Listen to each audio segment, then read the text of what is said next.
Now you have your questions. You have that list of questions that you think are going to be relevant for your potential customers. The next step is to figure out, does your website answer them? And so what we've done is we've created this really nice tracking sheet.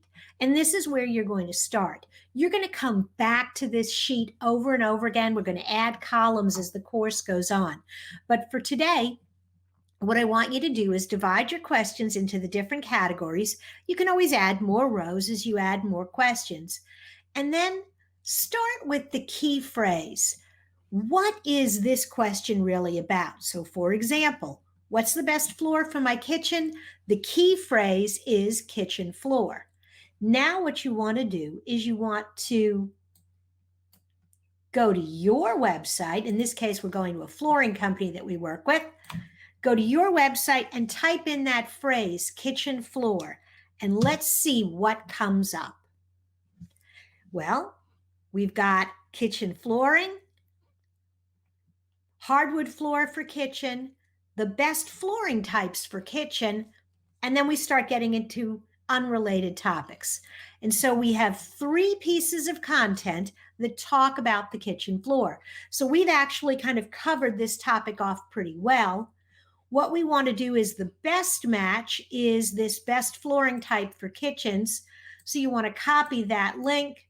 You want to go back to your spreadsheet. There are 3 related pages and you have an exact match URL.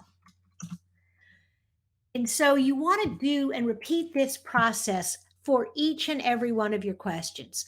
When you find a question that either doesn't have any related pages, doesn't have an exact match URL, those are questions you want to start with.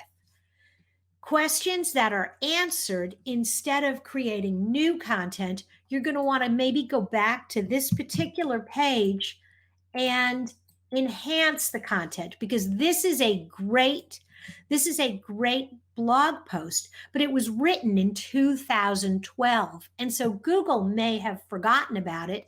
And so what you want to do is add some additional content, maybe add new pictures and update that.